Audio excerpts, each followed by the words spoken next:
Okay, this is a tape of the restoration of a 71, the 71 Bonneville. This is the frame, which just came back from powder coating. And for powder coating, all of the oil tubes, like this one here, and this one, these two, it's hard to see and take pictures at the same time. These two here, and then the one underneath the steering head up there, have to be plugged off, as well as the bottom plate on the oil tank and the filler plug have to be on so that sand doesn't get into the frame. It's pretty much unavoidable though. Sand does end up in the frame, and so what I did is hosed out with high pressure water the inside of the oil tank, and then hooked up this vacuum cleaner hose right here up into the bottom and ran it for about 2 hours to dry it out and hopefully get it dry before it starts to rust. I'm considering flushing it again with oil, or maybe some paint thinner and then some oil to make sure, because I don't want to get sand in the engine, which is going to be brand new. And then the forks have been put on. I used, I got the bearings from Utah Bearing. They're just a standard Timken bearing with a seal. And put those on with the triple clamps. Those have been powder coated as well. All of the fasteners and whatnot have been plated, as you can see. Some of them are still in the second batch of plating. Swing arm and all black painted parts have been powder coated. Side covers powder coated. This is the chain guard here. The tank is going to be left at this point the same as the 92 restoration, except I have to put some cream in it to stop a little leak in the middle. Battery holder's been powder coated.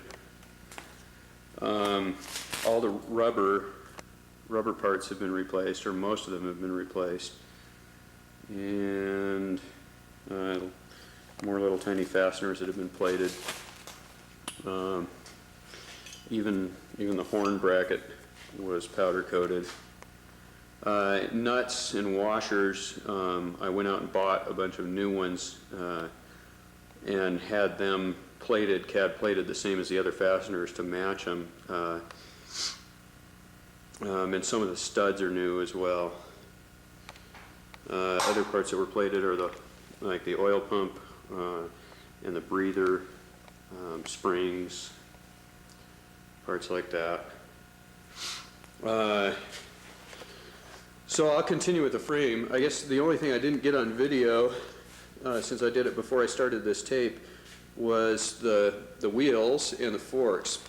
The wheels,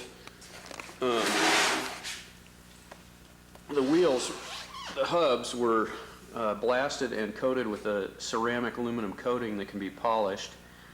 And then Acront rims with stainless steel spokes were added, and both wheels built up with that combination. The brake cams were PTFE coated. That's at High Performance Coatings in Salt Lake. The axle, the front axle is new. The brake pads were chamfered.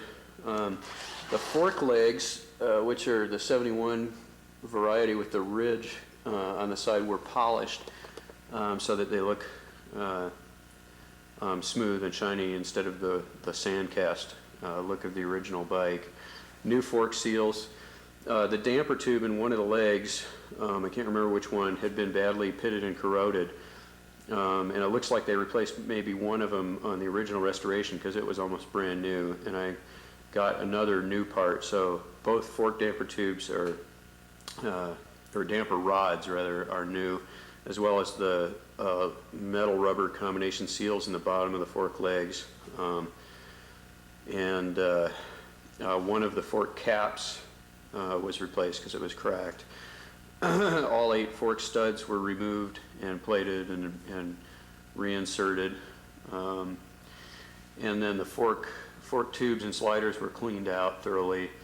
The seals, instead of the O-ring seals on the damper rods, are the progressive fiber type, and progressive fork springs were put in instead of the originals, which had some flat spots and wear on them. And then the fork yokes, top and bottom, were straightened individually using the lathe bed as a guide for flatness. And so when the forks go together, they come out very straight. You can eyeball along them and see how straight they are.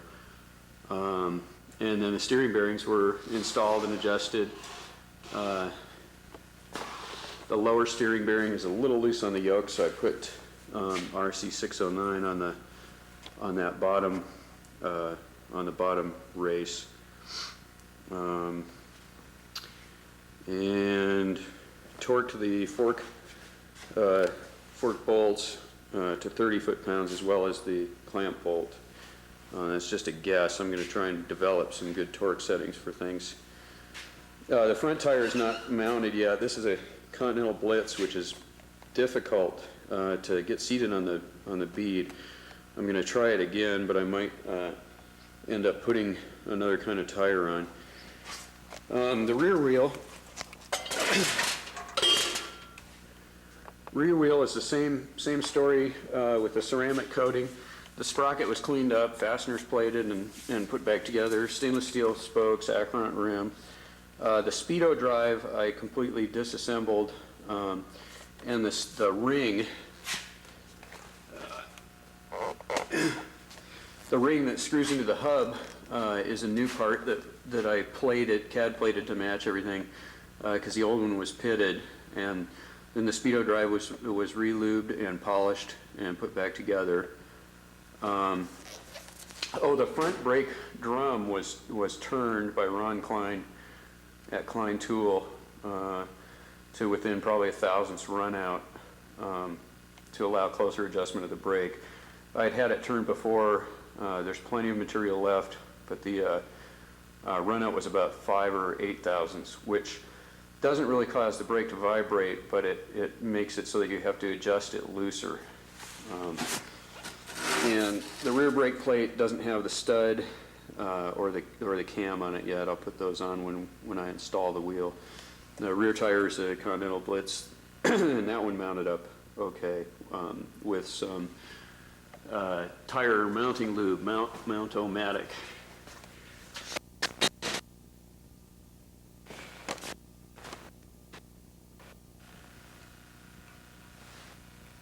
So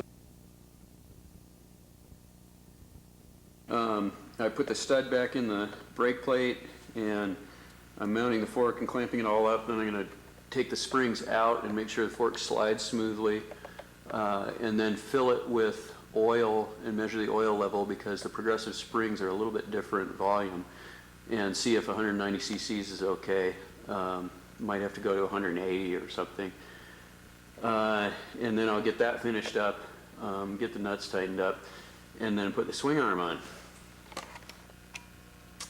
Before the center stand was powder coated, it was straightened. I heated it up just to a dull red with the torch, and that allowed me to bend it in specific places, and got it straight, got it so that the bike sits vertical, and the legs are both perpendicular to the frame. I think originally the foot, where's my foot? The foot lever was a little bit lower. It was almost touching the ground, judging by the pictures, but I left it up a little bit. It looks like someone straightened it previously. Then I greased the pivots and put freshly plated swing arm bolts in. I also straightened the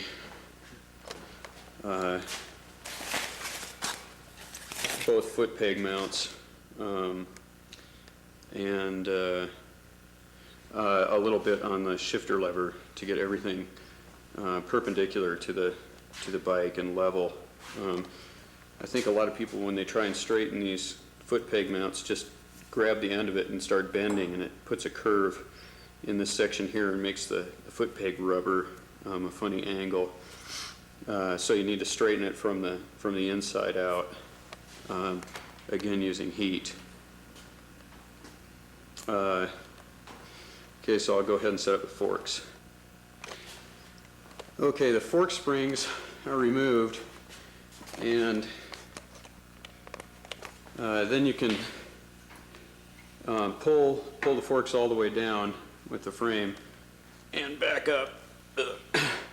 And there's sticks in the fork seals, but the main thing is that you can slide it up and down with about the same amount of friction through the whole travel. That means that the forks are parallel, and that this is with the axle clamped tight.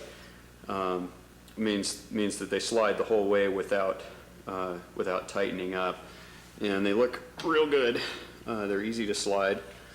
Again, it feels like it's just the seal that's the main source of friction, but it goes pretty easily. In fact, the frame will almost fall through the forks, and it doesn't take any extra force at all to slide it through. So now I'll fill them with oil and measure the oil height before putting the springs back in. Okay, I've put 190 cc's in the forks, and with them extended, you can just see the tops of the damper rods through the oil, but they're covered completely, so that's about perfect. And then if you compress the forks slowly, or the oil will shoot out the top all the way down. The oil is well below the I think it's 5.5 inch minimum. It's more like 8 inches down by the triple clamp that Progressive recommends for their springs. So 190 cc's is going to be just fine. That's the standard amount. There's also a little bit less friction in the forks now because they're filled up, but you can really feel the damping taking over on rebound. As a final check, I loosened up everything at the bottom of the fork, the axle and the brake clamp, and compressed the forks again to check that it feels the same with the axle tight as it does with the axle loose. And it feels about the same. At the very end of the travel, there's a little bit of binding that was there before. So now I'll tighten everything back up again, giving it a chance to reset itself, and hopefully it'll be the same with the axle tight. A couple other things that were done to this frame. This tube, this seat tube here, was replaced because in earlier repair it looked like they had cut out a section of it where it had been smashed and repaired it, but the tube wasn't a straight line. It was wiggly in here and had some real obvious welding marks. So this is a piece of 1.25 inch tube, seamless cold drawn tube that was welded in for the seat. And then these tubes down here had been smashed in here where it had been dropped. The bike had been dropped or ran into a curb or something like that. And those were pulled out, and then the whole thing strengthened and built up with brass to make it smooth again. And then also the fork stops were built up because I'm putting the Triumph sweatback bars, and to get them nice and low you need a little bit of extra tank clearance, and also the fork stops weren't even because they'd been bashed and bent through use previously. So I'll do the final check on the fork and then start on the swing arm. Okay, with the axle reset, the forks are smooth all the way down. They feel the same as they did with the axle loose. So now I'll put the fork springs back in with the tight wind at the top. That means less. With the tight wind at the top, and tighten everything back up, and we're done with the forks. Powder coated as well. So the first thing to do is clean up the bushings, since they got a little bit of powder coat in them. The bushings were new already, or near new, so I didn't replace them. And have to make sure the bushings slide in freely. And I use a piece of high-speed steel blank for lathe bits as sort of a scraper to go in there. And you can, if you're careful, you can take out the powder coating real easily without taking any metal out. And also the ends of the swing arm pivots are powder coated, so I'm going to try fitting it with the bushings and see if it binds up. If it does, I'll have to remove the powder coating there, otherwise I'll just let normal wear do it. Zerk fittings are put back in with Loctite hydraulic sealant, and some of the other hardware is on there. So we'll go ahead and try and fit it up. It looks like from the bushing that there was some uneven wear, and I think that on the frame, the ends that the bushing butts up against on this part right here are not square, and so when you tighten the whole thing up, the bushings get cocked.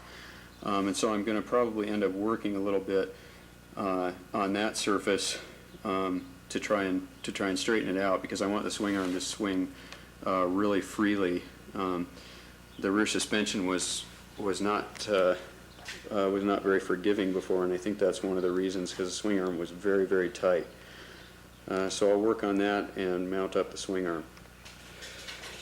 Okay, the swing arm is on, and when I clamp the clamp bolt, it gets very tight and sticky, and I can see that on the inner part of the bearing there's some clearance, so that basically the swing arm itself is too wide. So I'm going to take off the paint and dress up the ends, the outside ends of the swing arm, and hopefully that'll loosen it up.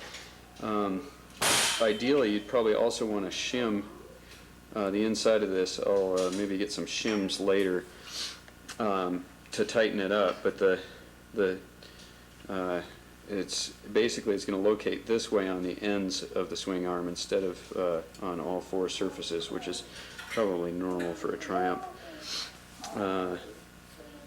So I'll clean up those ends and see if we can't loosen it up. Weedy, it's time to come to bed now. Oh, whoa, that's my... Stop that tape, stop. Why? Because it's my restoration tape. So this is part of the restoration, isn't it? All right, I'm making a bushing for the swing arm. And what time in the morning is it? It's not morning yet, it's probably 12 o'clock. It's time to come to bed is what time it is. Yeah, any minute. I gotta figure it out.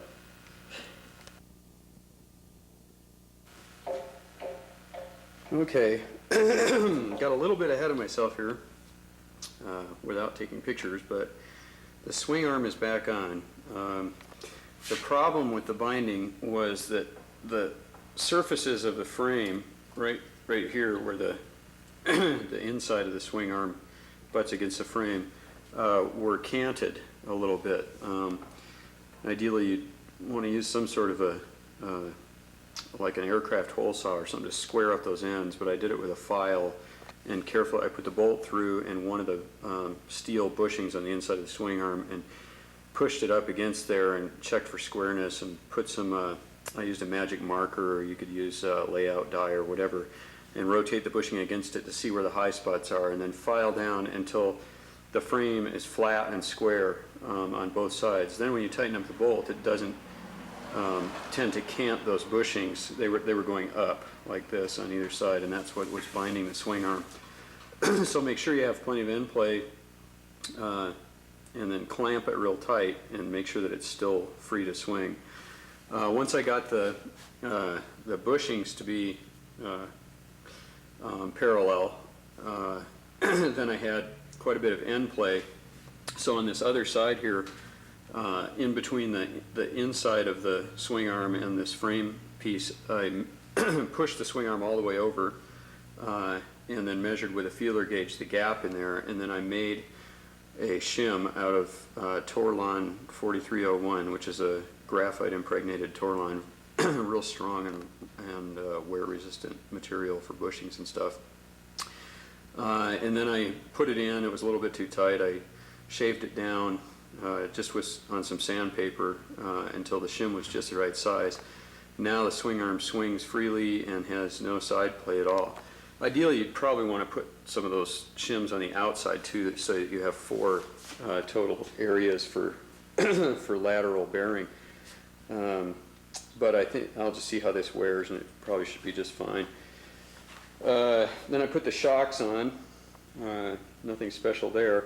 Then I put the rear wheel on, and either the swing arm is bent or it comes from the factory offset to the left quite a bit. So I had to take the tire off the rear wheel and redish the wheel, move it over to the right to get it to line up with the frame.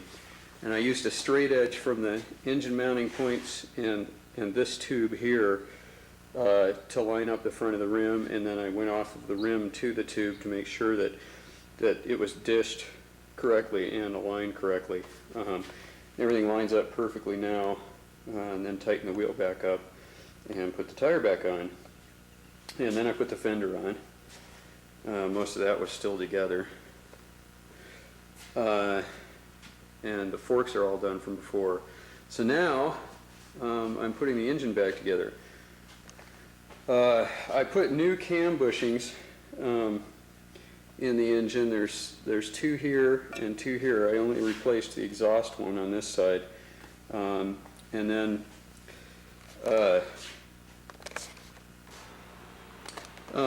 to remove these inner bushings, I took a 1/2-inch taper pipe tap and ground down about half of it off the end so that it was could bite in to the bushing like this. Here's the old bushing, and you can see the threads in there. And then you thread the pipe tap in, and then thread a long piece of, or a foot-long piece of pipe with a cap on the end of it into that bushing. Stick it in the lathe, and it's pretty easy to knock out after you heat up the case. And then take a reamer. This is a .8125 reamer, and put the cases together.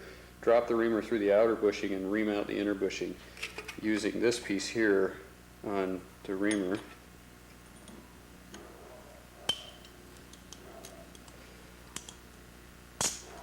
There, this, I turned a little piece of aluminum here with a cone on the end of it, and that cone engages on the, this would be coming through from this side, on the bushing on the outside, so that you're basically lining up the reaming operation with the other bushing.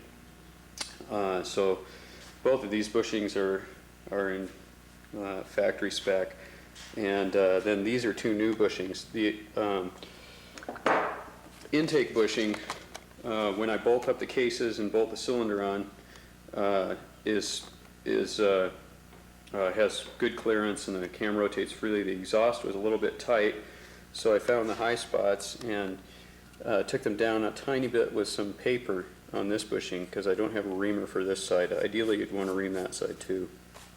And then I took a brake cylinder hone and just touched up the surface of the reamer to even everything out. And now when I bolt it up, both cams are very play-free, and but they rotate real easily. So the cam bushings are in good shape.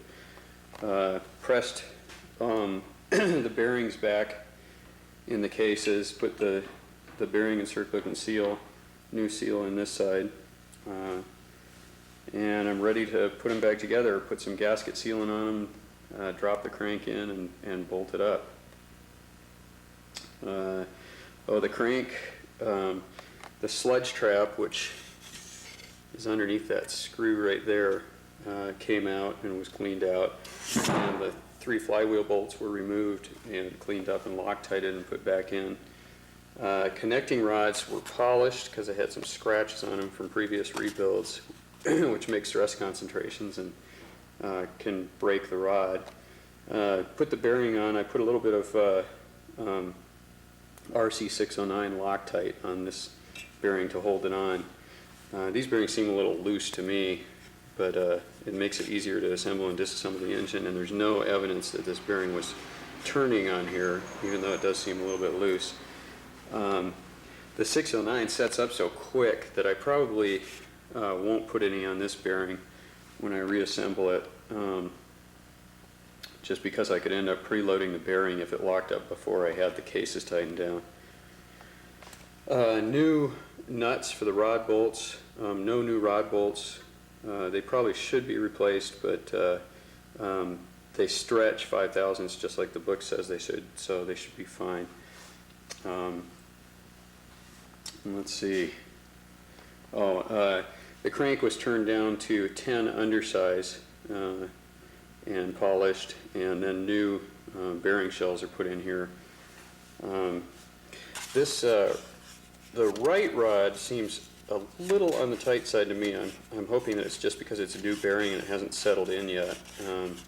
It falls freely, but it just feels a little bit tight to me. So that's something to watch next time the engine's torn down. Okay, well, I'll put the cases together now, and we'll go from there. I'm using Loctite 518 for the sealant on the cases with no primer.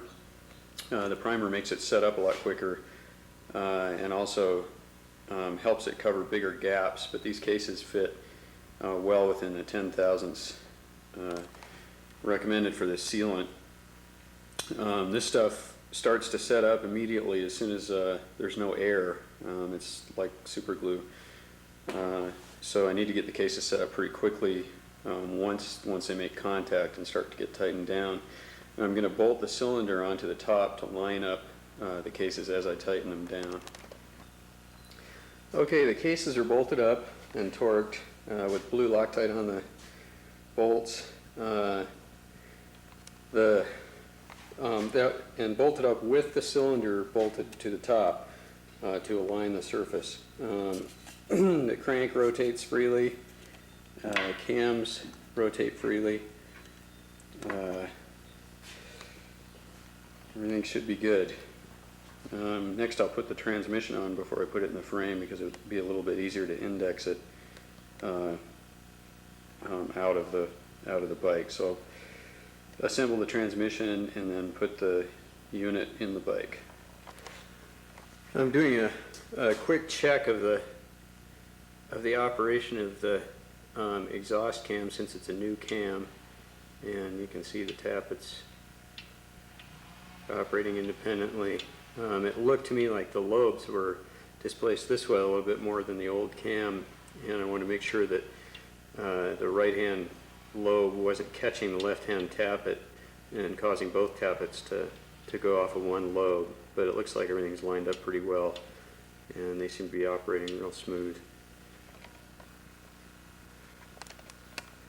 I think before I put the transmission together, I'll put some of the timing stuff together.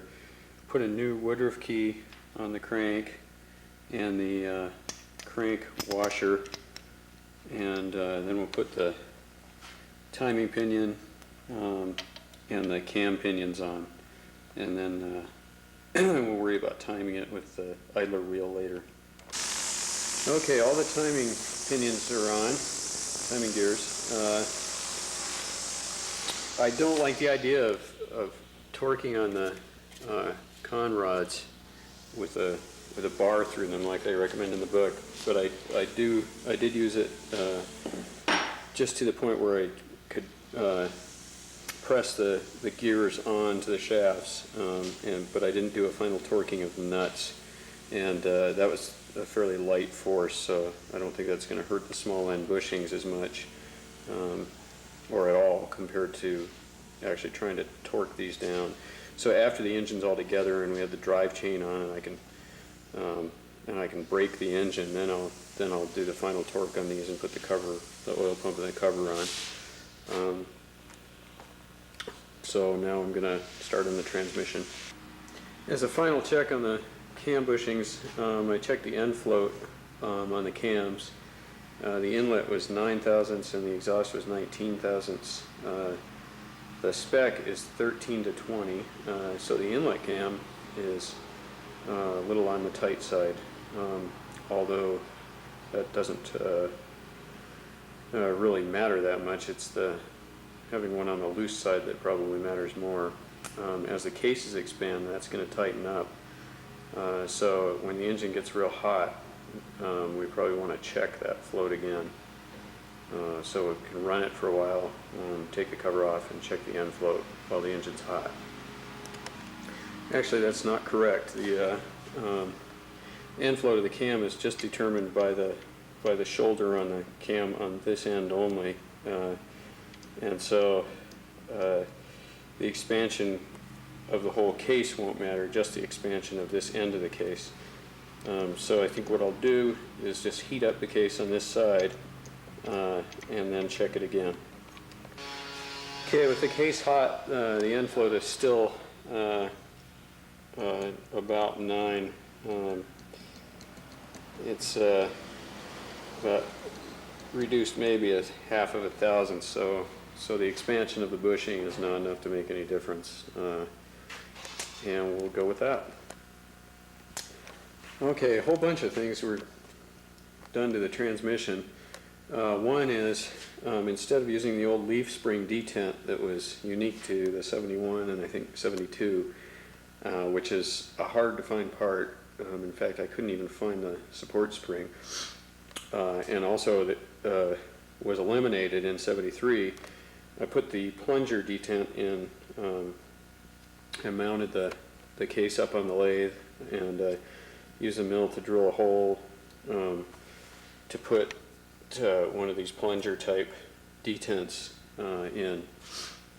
I coated the plunger with Teflon at high performance coatings. I also Teflon coated the cam plate, replaced both shift forks because they were galled right here, and they were also worn a little bit on the side, especially the main shaft one, because the main shaft second gear was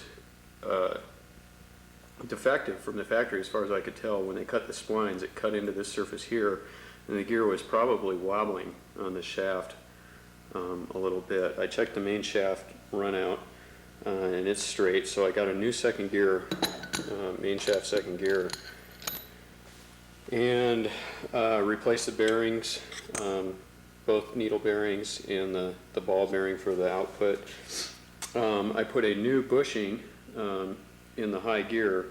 That's this bronze bushing in here. I would not recommend doing that because it was extremely difficult to get in. I had to put the whole thing in the freezer to get that bronze as small as possible and crank it in there. I put it in with a screw and a piece of all thread with some spacers on the end and screwed it through. The clearance with the main shaft now is about 2.5 thousandths, and before it was about 4. I think 3 to 5 is considered acceptable, so it's going to be nice and tight. It should quiet down the transmission a little bit. And the combination of the detent and the new second gear should, and the new shift forks should eliminate the popping out of second gear and make the whole thing work really well. There's evidence that by this brown marks here, that the bearing, this bearing for the high gear bush was slipping. So I'm going to clean this up a little bit and put some RC609 on there and slip it in to lock it to the bearing and make sure that it's rotating the ball bearing instead of the shaft. It could have been from a bad bearing earlier, or it could be slipping a little bit all the time. So I'll glue that to the bearing. Okay, the transmission could not be put together because the shift fork for the main shaft was, the new one, was the wrong part. So I put the clutch center together with a new clutch hub and clutch rubbers and the old inside piece and side plates. And I put the cases in the frame, lined up, checked the sprocket alignment, modified the spacer on this side a little bit because it was really tight and I didn't see any reason to pre-stress the frame to get it in there. So the sprockets are all lined up, and The engine is bolted in. I don't know if you can see the sprocket alignment. Probably not. And put the pistons on. The wrist pins seemed a little loose to me, but Mark Dasher checked them and said that they were okay. And we have new pistons, standard size. We have new cylinders, standard size, with the tappet blocks replaced and lined up.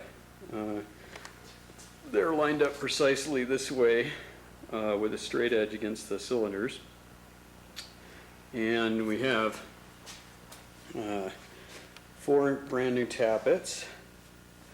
So I'm going to put the tappets in and put the cylinders on and bolt them down. Oh, I also put the headlight shell back on and got a proper bolt for the handlebars. This clamp is a newer one that has a standard fine thread bolt. This one is an older one that has a, I guess it's probably an extra fine thread bolt, and I got a new nut from Mark Dasher to hold that on properly. Handlebars are nice and tight. They don't really move in the vibration mounts like they used to. They don't flop around. That's new rubber in the vibration mounts and new isolation mounts pressed into the triple clamp. And I put the rear brake back together. Got a new stud here for the brake control arm, pressed it into the plate here, and the actuator cam and lever are Teflon coated from HPC. Passenger pegs, a few other things went on. So I will put the cylinders on and then start putting the primary drive on while I'm waiting for the shift fork to come in. Okay, the cylinders are on. I torqued the base nuts with a 1/2-inch wrench, and then luckily with a 1/2-inch wrench you can put a 1/2-inch drive in here and I can extend the torque wrench out. The torque on the bolts is 35 foot-pounds, and so with my small torque wrench that works out to 23.5 foot-pounds setting on the torque wrench with your finger in the middle of the handle.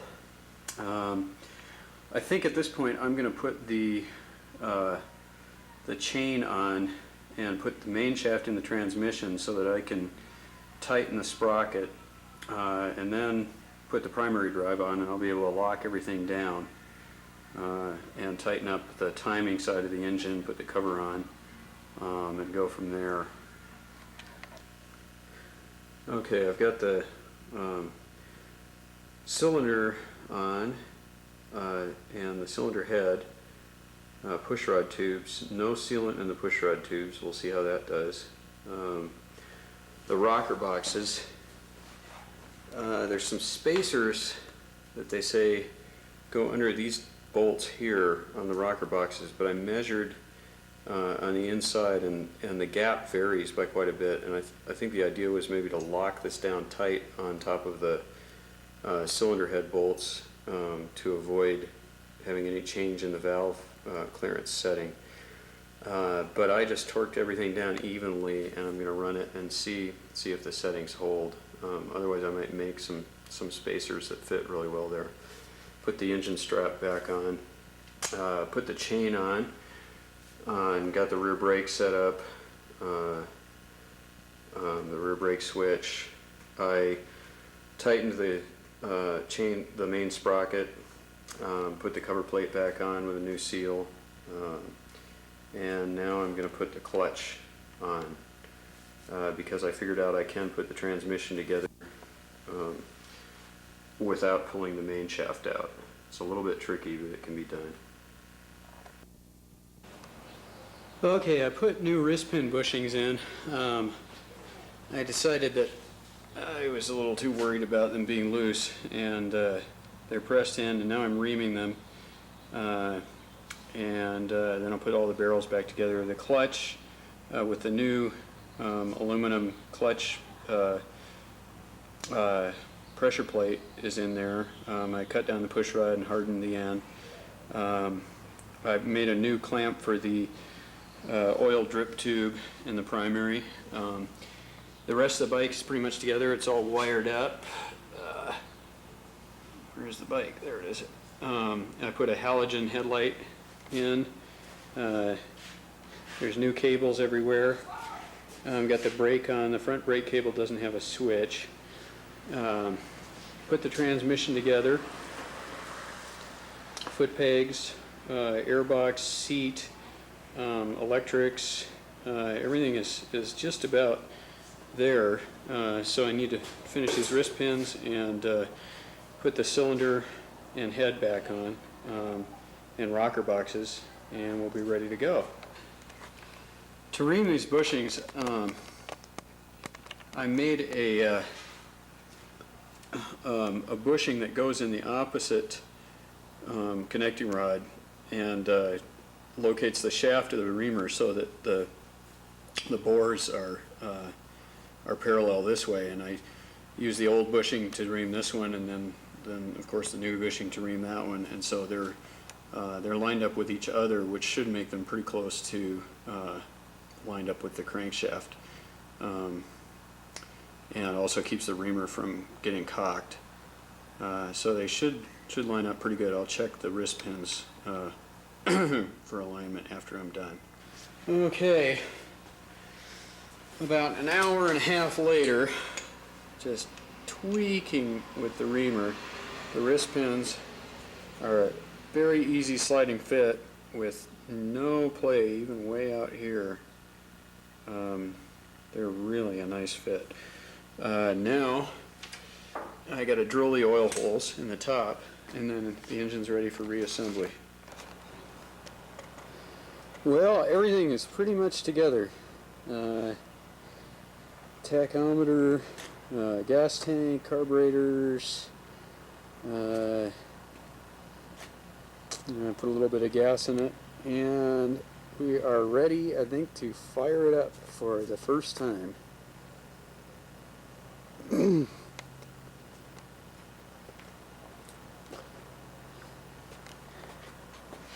Okay, let's see how hard it is.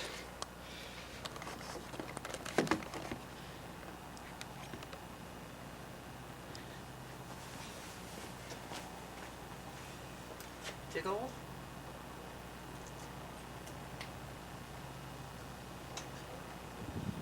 Turn the ignition on. Oil lights on. Can watch that. Make sure it gets some oil.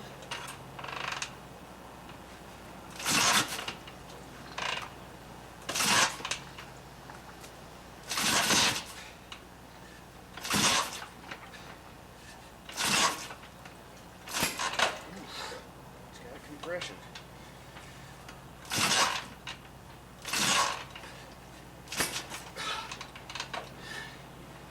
Timing might be off a little bit.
Set the timing.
This is a typical, oh, we don't want to see the ugly RV over there. This is a beautiful spring evening in Salt Lake City.